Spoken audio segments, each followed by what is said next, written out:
Se você está na Smart TV, ainda dá tempo de você ir para o YouTube, tá bom? A dívida pública federal cresceu 2,6% em junho, cerca de 240 bilhões de reais, e atingiu quase 10 trilhões de reais, segundo dados da Secretaria do Tesouro Nacional.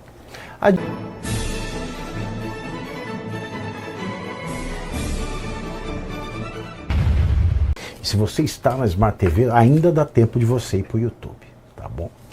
A dívida pública federal cresceu 2,6% em junho, cerca de 240 bilhões de reais, e atingiu quase 10 trilhões de reais, segundo dados da Secretaria do Tesouro Nacional.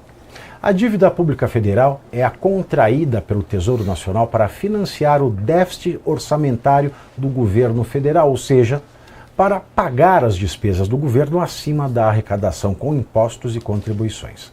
Com isso, o terceiro mandato de Lula caminha para fechar com o maior déficit nominal em mais de 2 décadas. O indicador, que é o saldo entre receitas, tributos e despesas, incluindo o pagamento de juros da dívida pública, deve chegar a 8,6% do PIB, em déficit maior que o registrado no governo de Jair Bolsonaro, período marcado pela pandemia e o início da guerra na Ucrânia, e também supera o segundo governo Dilma Rousseff, que foi aquela catástrofe sem precedentes. Todavia, no entanto, apesar do país quebrado, apesar desse país que vai à bancarrota, apesar desse governo sem salvação, um levantamento do Poder Data AIA de ontem mostra que Lula e Flávio Bolsonaro estão em empate técnico em um eventual segundo turno da eleição presidencial. O petista registra 46% das intenções de voto ante 43% do senador, em resultado que mantém o cenário observado desde maio, com a diferença entre ambos dentro da margem de erros de 2 pontos percentuais. Lula também empata tecnicamente em eventuais disputas de segundo turno contra Romeu Zema e Ronaldo Caiado. Na simulação de primeiro turno, Lula lidera com 41% das intenções de voto e Flávio aparece em seguida com 35%. Os outros nomes não somam mais do que 5% cada um. A direita ainda pode sonhar, João, com um candidato eleito, com esse resultado que mostra o efeito Teflon da candidatura de Flávio Bolsonaro a tudo que se vem jogando nela? Eu acho que sim, que pode sonhar sim, viu, Pavinato? Vamos lembrar que há um bom humor, né, podemos colocar assim, de alguns institutos de pesquisa para com o Lula e um mau humor para com o Bolsonaro, o bolsonarismo, Flávio Bolsonaro, ou seja, quem for da família Bolsonaro. Lembrando o próprio Bolsonaro, nas últimas eleições, que a maioria dos institutos de pesquisa deram uma diferença ali de 10 a 15 pontos para ele, né? A campanha lulista, a mídia lulista, dizia que a expectativa era do Lula levar, inclusive, no primeiro turno. E agora, me parece que eles já não estão com essa cara de pau toda de falar nesse sentido. Então, a única certeza, se é que pode ter certeza, no sistema brasileiro como um todo, é que haverá um segundo turno.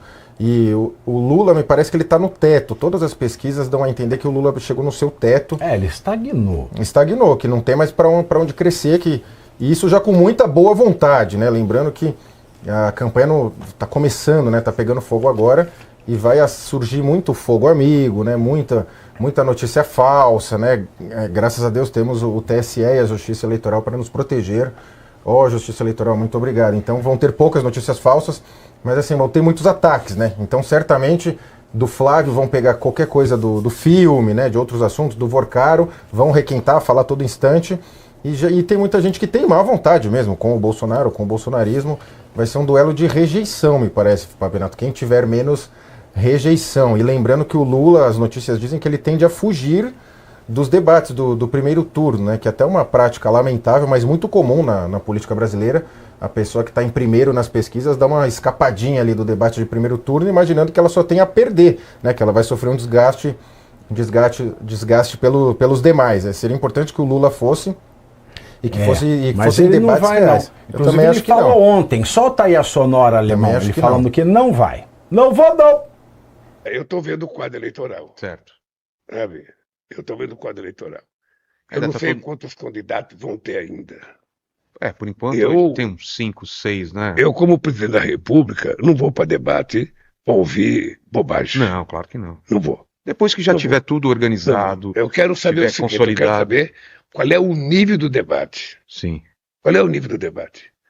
Porque se for para um debate, e esse debate não sirva para informar a população e politizá-la, por que eu vou... Sim, como teve em São Paulo, com cadeirada... Por que eu vou responder sacanagem? Sim. Por que eu vou fazer um debate com um cara que não tem compromisso com ninguém? Entendi.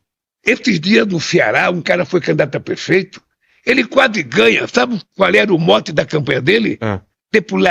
Ensinava a depilar o ânus. O quê? É. Ah, para. Anota aí. O Toba? Anota.